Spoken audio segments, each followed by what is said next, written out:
All right, welcome back, everybody, to the latest edition of the Coach's Corner podcast, which is part of In the Flat family of podcasts. I'm your host, Tony Kill, joined as always by our favorite coach, Jeff Kamarmi.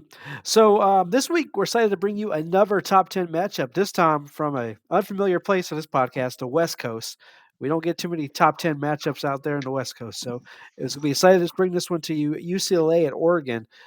Both teams are ranked in the top 10. There's a bit of history here between the teams. UCLA leads the all-time series, 39-31, but Oregon has won the last three. But the last two contests with these, obviously a little bit different coaches out there now, but the last two contests have been won by Oregon by 3 points. So very close ball games these last couple of years. Coming into this game, UCLA is undefeated. They defeated some cupcakes along the way, but they also beat a good, pretty good Washington team and I would say, depending on the week, but a very good Utah team as well. They will be coming off a bye this week, so they have some time to rest and really prepare for this game. Then for Oregon, they're coming in with a 5-1 record. Been beaten pretty badly in their first game of the season by Georgia, 49-3.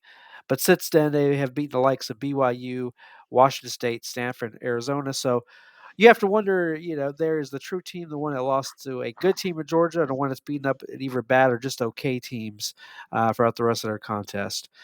As I mentioned, there is some history here, as Coach Kelly used to coach Oregon and modernize the college football offense at that program.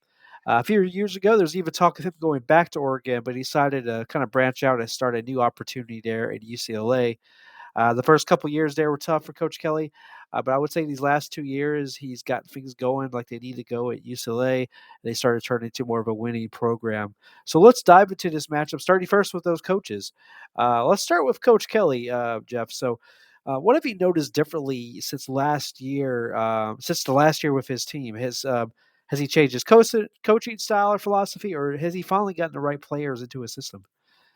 Yeah, he's got the players finally. It's year 5 for Chip Kelly. So, and just to rewind the clock, I mean, it's like we're just talking about how good he was at Oregon a decade ago. I mean, he was 46-7 there. Dominated the Pac-12, 33-3 in the Pac-12. I mean, you're right. He had them all over the map. He really got this up-tempo spread, perimeter screen, zone run stuff started, and like the rest of college football landscape followed. And it even took off the NFL, Tony. I mean, you remember, RG3 was doing it, Mike Vick, Kaepernick had his run using the zone read, and then Lamar Jackson is still doing this stuff now. So we still see it today, and he was a big part of it. But he's finally getting his guys. It's year 5, so he's been there a long time, which is hard to believe, when you think about it. And it's a combination of his high school commits and transfers. He's used the portal really well, but it takes time when you're this specific with the kind of scheme he runs, Tony. It takes time because it's a certain personnel you have to fit. And I like to compare this to the Scott Frost situation at Nebraska. So, for listeners who just know about the Nebraska thing and Scott Frost didn't work out, he's really from the Chip Kelly tree. Okay. He was the offensive coordinator with Chip Kelly when they were at Oregon together. Scott Frost goes to Florida and has a bunch of athletes down in Central Florida, goes undefeated, has his spread tempo, and then he tries to implement it at Nebraska. He just can get the kids out there. And you think about this recruiting is when you're trying to recruit a kid and get him to go to Lincoln, Nebraska to play football, and you need an athlete and an up tempo there, it's a tough sell. Where you look at Chip Kelly running a very similar system, he's recruiting kids to Los Angeles. It's a big difference when Yeah. you look at like the landscape and what high school and college kids and want to go to. So that's what Chip Kelly, probably part of the reason he's staying there. He knows what he's got and what they're building there. But it's very similar. He learned from the NFL kind of, as an OC and what he needed to do. But certainly he has the right players now in his 5th year. And you're starting to see that as he's, what he's doing. He's 14-4 over the last 18 games. So he's got it clicking in the right direction. It definitely does, definitely does. So let's move over to the other side of the, football there on to Coach Dan Lanning for Oregon. Obviously, he used to coach at Georgia as the defensive coordinator. Obviously, last year they won the national championship with him leading that probably one of the better defenses of all time. So I wonder, how much of that defense was Coach Lanning compared to Coach Kirby's style? What have you noticed so far in his tenure there in Oregon? Yeah, I love Coach Dan Lanning's story, and everyone that's kind of the conception is like, well, how much did he do at Georgia? Is he ready for this Oregon job? Because they had a couple guys they wanted, remember, in the offseason Yeah. and they couldn't get them. Then it seemed like, well, then they went to Dan Lanning. But, he played linebacker at William Jewell College. Okay. That's a Division II college in Missouri. I just love his story. He was a high school football coach. He drove in 13 hours to hear a lecture, and I believe it was Todd Graham speaking at the time. Um, he was like, "This is what I want to do. I want to go to college football." So he drove to a campus, asked for a job, got a GA job. So this is kind of how Dan Lanning got started in his transition. He got to Alabama as a graduate assistant, and then who's he under? Nick Saban, Kirby Smart. So now he's really starting to learn. You can tell he's kind of that hungry coach. DC at Georgia, you mentioned. What I like about him is how they responded. Everyone saw on TV how they got embarrassed in the opener, all right, against Georgia. It looked like they were so bad, and Georgia was so good. And then you look at it, and Oregon's rattled off and won 5 in a row. And what they're doing on defense is they're a multiple attacking defense. Okay, so it's their change from Georgia is that Georgia is more base, and then they'll kind of get multiple over time. Where Oregon is going to go multiple fronts. Literally, could be every other play. So you see him; he's really kind of put his own little wrinkle on it. But what they do both use is this slant pressure we're going to talk about today on defense, and then the other side on offense. Georgia's more of this pro style, right? We've seen with their run game and line, and their quarterback play. Completely different at Oregon right now, okay, with the offensive coordinator and how they're attacking runs and using Bo Nix in their quarterback run read game. So he certainly has his own wrinkles on it and how he wants to do a program, but he's certainly been offered some under some good ones in Nick Saban and Kirby Smart. That's for sure. If you could pick any coaches out there, those are two of the best to learn from for sure. All right, let's step into these teams now. Let's start with that UCLA offense. So, what have you noticed in Coach Kelly's system? Is it similar to what he ran at Oregon, or what adjustments has he made since coming back to college football? It's quite similar. So the more you dig into the video, you're like, yep, okay, that's there, that's similar. And the reason I say that is because it's open formations. Okay. When you look at spread terminology, regardless of tight ends and backs and things like that, they're going to be open, but it's number based. So when we say number based, it all starts within the box. Okay. So if there's 5 defenders in the box, they're going to hand the ball off and run. Now you want to do that because you have 5 offensive linemen to block 5 defenders. And now your running back is the free runner. So if they get 6 defenders in the box now, this is where the quarterback read game comes in. Okay. But we're going to get into Dorian Thompson Robinson because now that running back can be that 6th player to match the 6th defender. Your quarterback becomes the +1. The other part of it is the 7 now. When you get 7 man in the box, his mentality is we're going to throw. You're not going to see Chip Kelly loading up multiple tight ends and fullbacks and trying to match those numbers. They're just going to throw the ball and stay spread. So it's very similar in his philosophy. But listeners, when you're watching this and viewers, like count the numbers in the box when you're watching the game on Saturday, and you'll be able to match up and have idea of how they want to attack it. But they're up tempo after positive plays. It's foot on the gas, and they're trying to snap the ball. As offensive coaches, when you run this up tempo offense, you really want to snap the ball between 8 and 12 seconds. So, viewers, when you're watching this on Saturday, watch the play clock on the bottom of the screen when UCLA or Oregon gets a first down. Watch how fast they're trying to snap the ball. If they get it in that 8 to 12 second range, that's exactly where they want to be. Now, when the tempo was slowed down, and this is what you'll see UCLA, is when it's slowed down. We talked about the red zone last week because of incompletions or a negative play. But when you get down the red zone, they're going to use a lot of their motion, and that's where Chip Kelly's kind of adapting. He did not motion as much at Oregon a decade ago. You see him kind of adjusting, and I see that's probably what he learned a little bit more at the pro level. So the last part is the pre-snap and post-snap RPOs, which we're going to get into today. Okay, the difference between before the snap and after the snap and the run-pass option, but way more similarities than differences, and you can tell he learned a lot as far as the motion game at the pro level. Sounds good. So, you mentioned DTR? Let's talk about him. How are they using him? What makes him special? I think it feels like something finally clicked with him in Chip Kelly's offense last year. There was flashes. Those first couple years, he seems like he's been there for 10 years, but Yeah. first couple years, he had flashes of running this offense well, but injuries and inconsistent play kind of hampered him. But what have you seen, differently here over the last year and a half?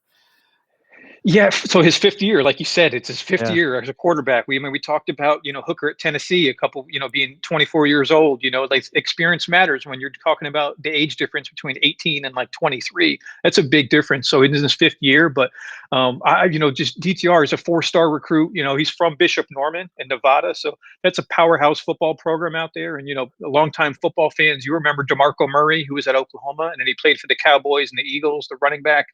He played there. You Notre Dame fans, Ronnie Stanley, your guy, left tackle for the Ravens right now, 1st round pick. He's from Bishop Gorman in Nevada, so they certainly have a little factory over there. He chose UCLA over Michigan. It was down the wire. But what I like about him, he stayed with Chip. So he's been in Chip's system for 5 years, the whole way with Chip Kelly. He runs his own read stuff well in the run game. The ball comes out on time.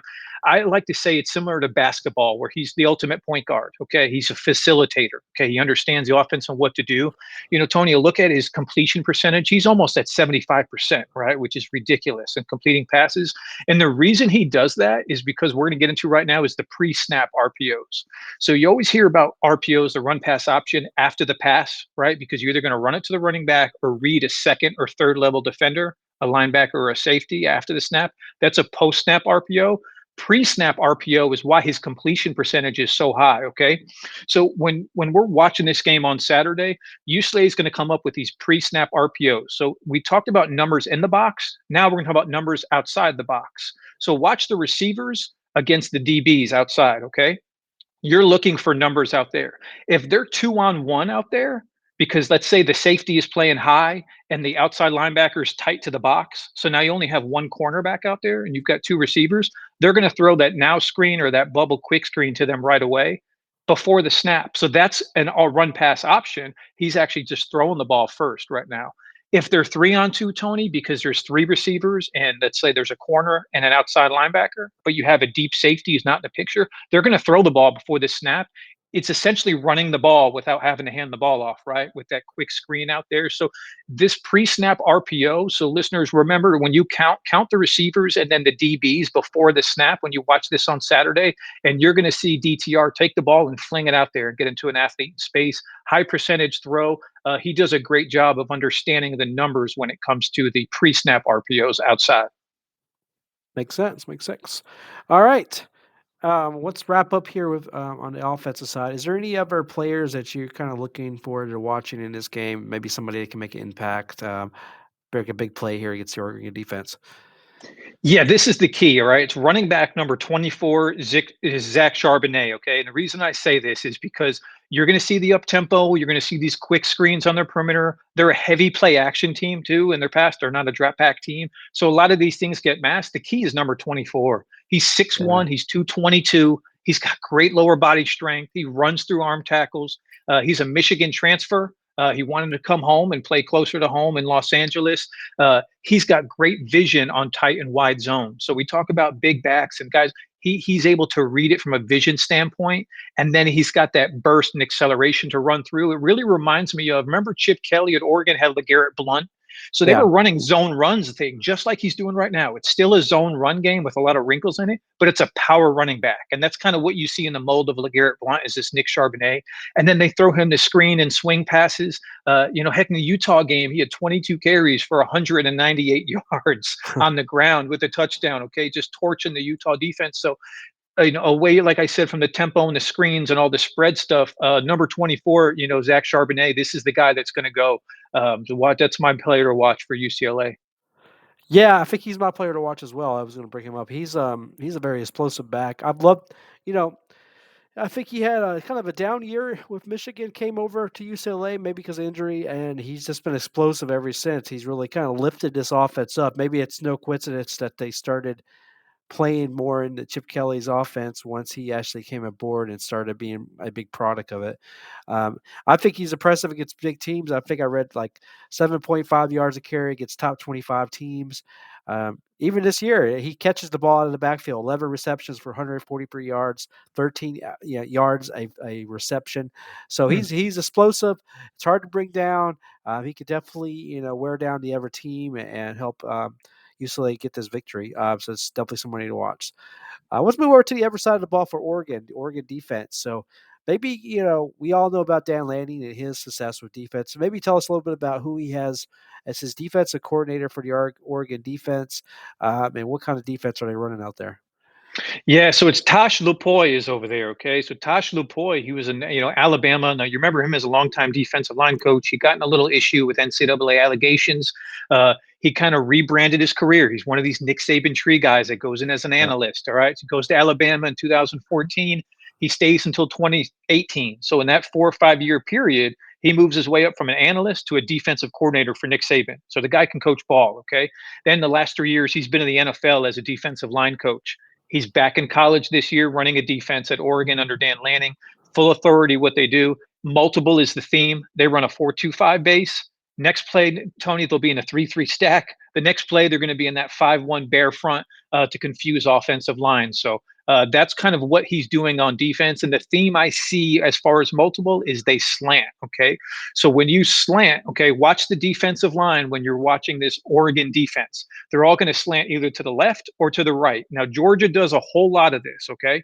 And it's really confusing to offensive lines because it happens so quick. Okay. So offensive lines, they snap the ball and these guys are in front of your face and they're going left or right and you don't know right away. Okay. So it's really difficult to pick this up. And I say that because if you're trying to pressure an offensive line, like from the linebacker position, it's a lot easier for these O lines to see because it's coming from depth, right? If it's coming from about 5 yards away, it's easier for them to communicate and say, hey, pick this up, here it comes. But when it's 1 foot in front of you and there's 3, 4, and 5 defenders on the line going at the line of scrimmage, it's really difficult to stop. So that slant is what I'm seeing they're do, and it's giving people a lot of fits on defense. Sounds good. So if you break it down this defense, what would be the top string, maybe the top position group that you look at as what kind of carries a day for this defense? I'm looking at the defensive line and what they do because of their pressuring. Okay, they're trying to take pressure off the back end until they can recruit and get the guys to play corner and cover in the secondary the way they want. The defensive line is what I'm looking at. Is that's the group with their pressure packages of how they're going to go ahead and attack. All right, and then what's the other side? Like, where's a weakness here that you kind of see UCLA might be able to exploit, or somebody you would be kind of worried about if you're an Oregon fan? Yeah, you put the coaching hat on and you realize that when you see a slant, it gives you a lot of fits. How do we counter it? Right? You can't just run away from it. There's a weakness to everything you do. So there's two things coaches do. Okay, when you look at this slant, when you're looking at from an offensive coaching side of the ball, when defenses are slanting like this, one, you have to find the tendency. Okay, and then second, you have to exploit it. So to find the tendency, this is kind of what coaches will do behind the scene. Okay, and I love it because it's really detailed and it works. Okay, eventually, but you need to find out where and why they're slanting. So this is the weakness defining it. Okay. Coaches are going to look at, are they going from the field? Are they coming from the boundary, the weak side? Is it the formation of why they're slanting a certain way? Is it because of the pre snap alignment? It could be the down and distance of why they're slanting a certain direction. Also a key to me, which we used to chart this coaching, is the defensive line's hand down. Okay. Now, listen, when I say this, is when guys slant, okay, they're in a 3 point stance. So 3 point stance means one hand is in the ground. If it's their right hand down or their left hand down, coaches chart every single play of which when they have the right hand down and when they have their left hand down. Okay. That can tell them if their left hand's down, they might be going in this direction, or their right hand's down, they're going in that direction. So you find a tendency between it could be their hand down or the formation. Once you find your tendency, it's time to exploit it. And this is the weakness to attacking this slant defense, okay? Is you have to use gap runs, okay, in a gap scheme. So remember, on gap schemes, everyone's blocking down and creating a wall. So like the offensive coaching mindset is, let's let them slant where they want to go. We're going to take them that direction. Okay. We're all going to block down with them as they slant. But now we're going to pull offensive line around to that weak area away from the slant. Because when you go away from that slant, it's usually an outside linebacker or somebody who's off the ball, and you have space there to kind of attack them with runs. So the way to attack this is run gap runs, block them down the way they want to slant, but then pull one or two offensive linemen around to that weak area. So watch for UCLA to maybe go to some gap runs to pull some offensive line to attack that. All right, and I'll wrap this one up with just a couple players I look forward to watching in this game, and that is on the defensive line there. They have a couple big guys that I think Mario Cristobal. There's one thing he did was recruit better players on the defense that they had in years past. And two guys who really stood out to me is defensive end Brandon Dorless and linebacker DJ Johnson. So these guys 6'3", 290 for Dorless, Mm. 6'4", 250 for DJ Johnson. Two big guys, too fast, quick, agile. If you look at it, they combined for over 11 tackles for loss this year, 8 sacks. They're very dominant, and if anybody's going to cause DTR some trouble, I think these two will do it. I can actually see DJ Johnson being maybe even looking, to kind of monitor what DTR is doing and see if he can slow him down a bit. So, interested to watch how that kind of progresses in this game and see if they can have that impact in this one as well. Um, so let's move over to the defensive side for UCLA.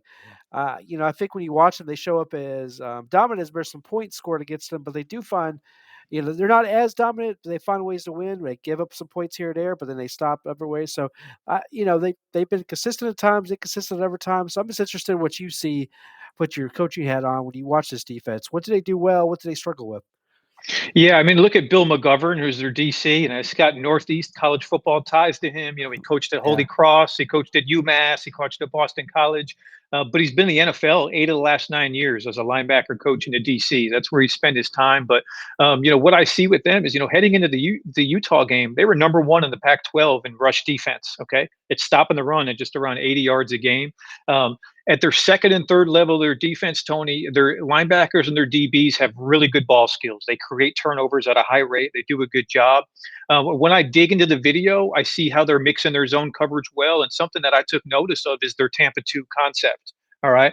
Now, this is an old term, an old team defense. Some teams use it here and there and situationally, but I want to talk about it because the Tampa 2 defense, if you remember, this is back with Tony Dungy and the Bucks, right? Where Derek Brooks was the linebacker in the middle of the field.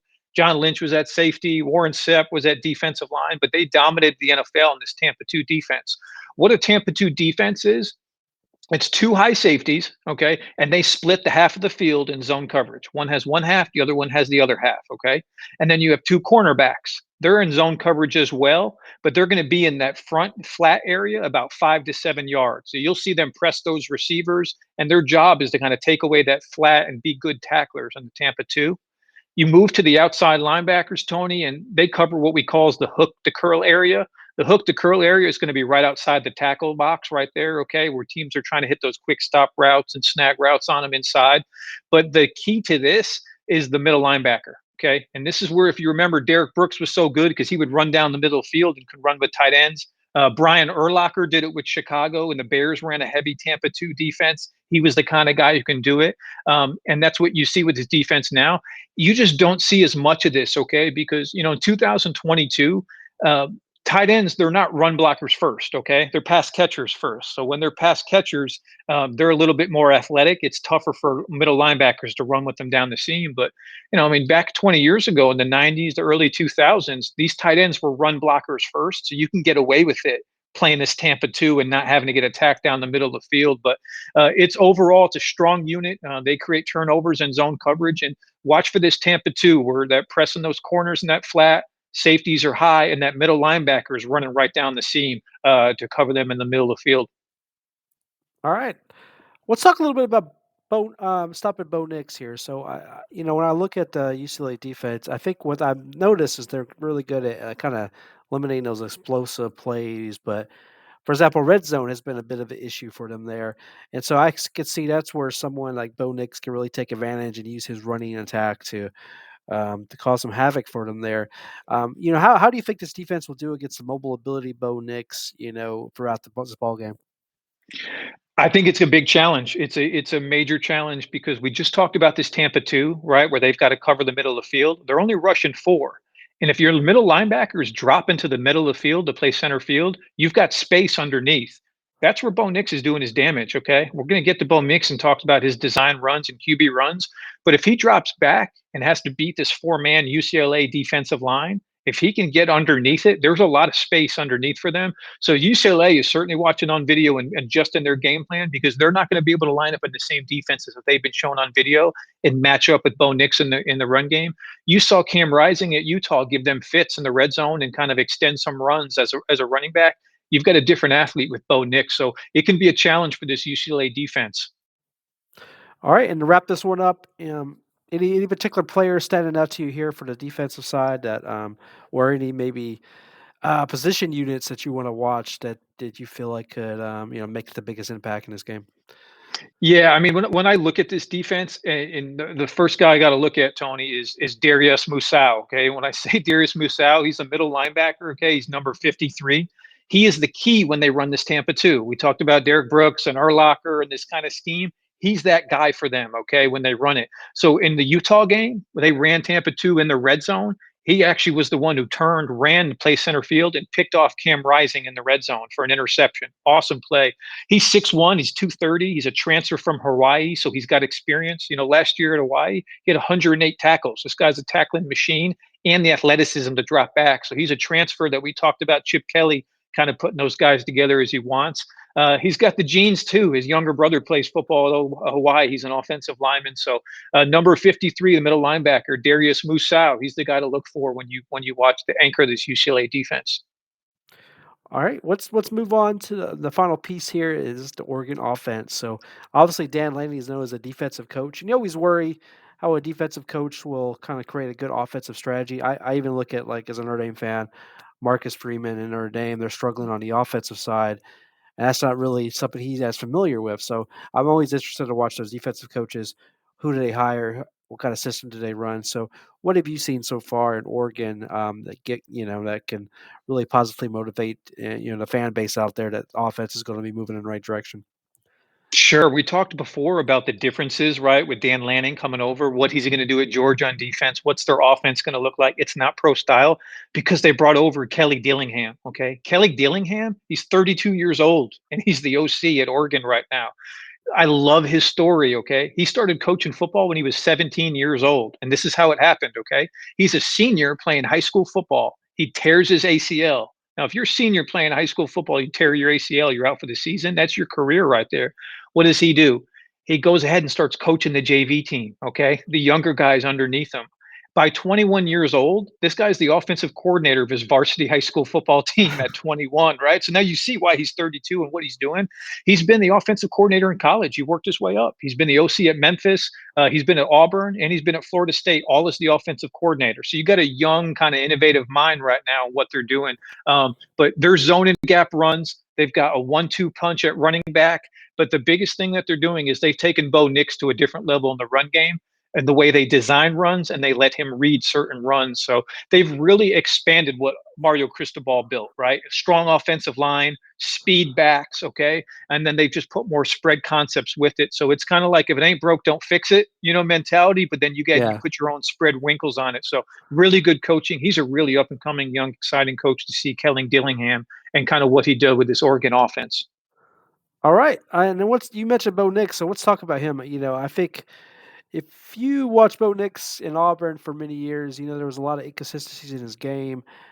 He's been a lot more consistent here in Oregon outside the first game against Georgia. I think that was just a tough first game for everybody involved, but outside of that, he's been more consistent and it seems to be a little more successful. So, what are they doing differently with Bo Nix to get him to be more successful? And why was he inconsistent in the past? If you notice anything on film, Yeah, when you look at Bo Nix, so this is a tough element for spread offenses when you're in the shotgun. Everyone's like, why are they in the shotgun on 3rd and 1 trying to run the ball, right? This is what Bo yeah, Nix brings to you. They're a quarterback sneak team. So when you watch this on Saturday, he does it 3 ways. He's great at his quarterback sneak game, okay? He's either going to be right under center and go for the quarterback sneak, traditional. He'll be in the shotgun and then he'll run up right before the snap and get under the center and QB sneak in the short yardage. And then you'll also see him get up to the line of scrimmage and he's going to pretend like he's audibling. He's going to be to the left and to the right of the offensive line, calling things out, yelling things. And then he's just going to go ahead and run a quarterback sneak. So they're getting short yardage with Bo Nix and using him there. So that's something to look for. But I love the way they're using him in the run game, completely different than Auburn. Okay. His strength is his mobility. And when I say that, that's extending pass plays. And that's also the quarterback run game. Design runs for him and then letting him read runs as well. Okay.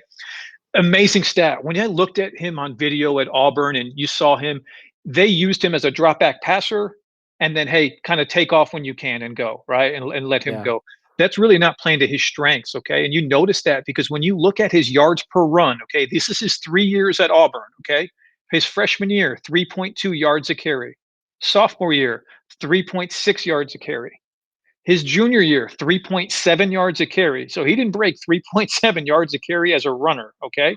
At Oregon right now, he's at 8.2. Okay. 8.2 yards a carry. Okay. And we'll tell you why and what he does. Okay. Is Oregon and Kelly Dillingham is playing to his strengths. Okay. My favorite quarterback run is the counter read. Okay. So the counter read, it's a counter run. Okay. So you look at it, it's a gap scheme run. Okay. It's supposed to create angles. So when you look at the first part of counter, okay, a counter run, the offensive line is down blocking. Okay. Half of the line is going to all block down. Okay. You're trying to create a wall. Okay. And then you want to bring 1 to 2 pullers around. So when you block that wall, you block half the down line, and then you pull your backside guard and tackle.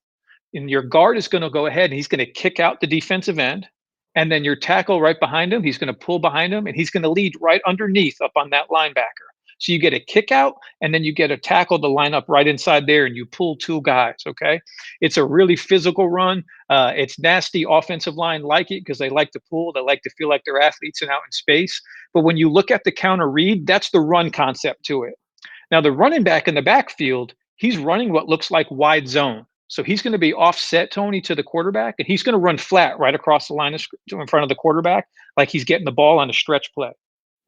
Why this is confusing to a defense? So picture yourself if you're a linebacker and you see two big offensive linemen pulling in one direction, and then you see a running back going the other direction getting a handoff.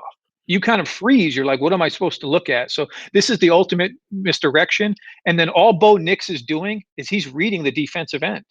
So when they pull those two offensive linemen, there's a defensive end by himself. If he runs after the offensive line because they're pulling, they just hand Bo Nix just hands the ball off to the running back, and it becomes wide zone, which fits these Oregon running backs, Tony, because their skill set is they're burners. Okay, they've got speed to him, and they want to play him in space. Fits exactly what they do. Now, if that defensive end runs wide, Bo Nix is going to catch the ball. He's going to tuck it, and he's going to run right behind his guard and tackle, which is smash mouth power run. So counter read is what you want to look for when you see Bo Nix because it's a smash mouth run. You're going to pull two offensive linemen. The running back is going the other direction, and then Bo Nix is making the read. So it fits all of their skill sets really well. It's the ultimate misdirection. All right. I will step into like a matchup to watch for this game. Um, is there maybe look at the couple of different position groups, one for either side, and the winner of this matchup could decide this game. Which matchup are you looking at in that regard? I'm looking at the UCLA offensive line against the Oregon defensive box. And in a bigger picture, it's Chip Kelly's strength against Dan Lanning's strength. Okay. Chip Yeah. Kelly's offense and offensive line, because they're really good, against Dan Lanning's pressure packages and this defensive front from Tosh Lupoy. So that's the units we're in because when you look into UCLA's offensive line, offensive lines, Tony, they don't get enough credit. They're a strong unit. They're really good with their zone runs inside and out. They sell their play action well, and they're doing a good job of protecting the quarterback right now. And then Oregon's defensive box, you're going to see a 4-2 box, a 3-3 box, and a 5-1 box. So they're multiple in pressure to kind of confuse the offensive line. So that's my matchup to watch. UCLA O line against the Oregon defensive front looks, and kind of see the chess match between both of those coaching strengths. All right. So let's kind of wrap this up with your keys to winning this game. So if UCLA wins, what did they do well? Yeah, early down, okay? And the early downs, they're running with success, okay? And the reason I say that is because if you're running with success, you can play with tempo, okay? That's what they want to do. If we're getting positive runs, now we're pushing the pace, we're snapping the ball between 8 and 12 seconds, we're conditioning against the defense, it's on our favor. And then the second part is UCLA becomes a heavy play action team. This is where they get the chunk of their big plays.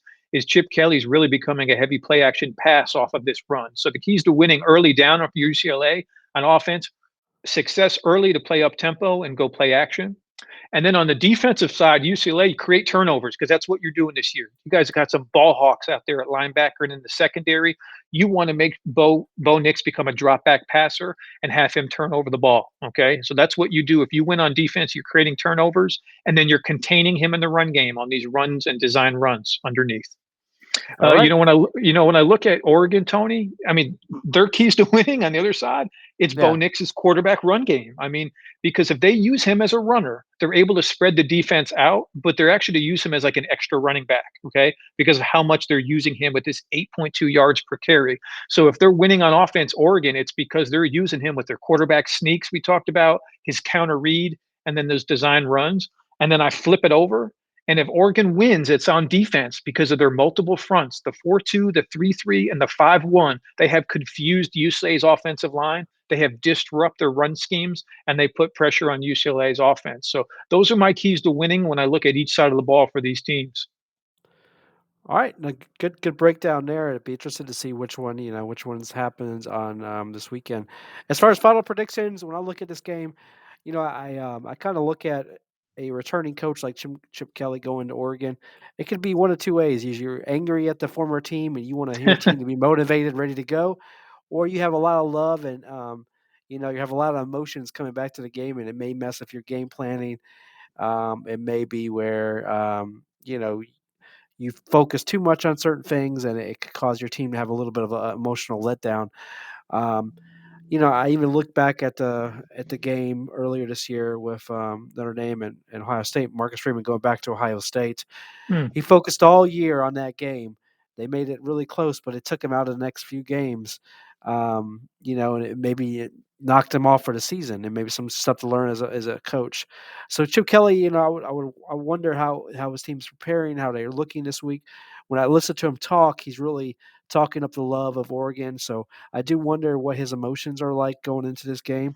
If this game was at UCLA, I have a feeling that UCLA would win. But since it's at mm. Oregon, I think I'm going to make the prediction that Oregon will come out with a close game, a close victory here and a close game. But I think it should be a good contest. I'm thinking 38-35 type of ball game with both offenses playing well, defenses making plays when they need to. Any thoughts from you on final prediction, Jeff? Yeah, I mean, look at both these teams. I mean, there's a lot of similarities because they both use up tempo. Okay, Oregon's going to use it. UCLA is going to use it. Okay, you're talking about the score and the pace of the game. They both kind of want to play fast, even though it's run game control. They do want to play fast. Um, but the difference to me is UCLA is creating turnovers on defense. Okay, and then that's what I think could be the difference right here because these guys are getting after it.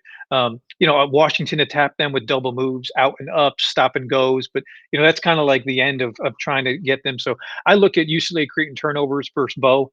Chip Kelly's coming home. The biggest Duck fan I know is Steve Carosello out there. Duck fans are going to be pumped up. It's at their place, college game day. It's going to be an awesome atmosphere. But I'm looking for Chip Kelly to come home and them to create some turnovers on defense. But look for the tempo and the run game. It's going to be an awesome atmosphere here, in Oregon on Saturday.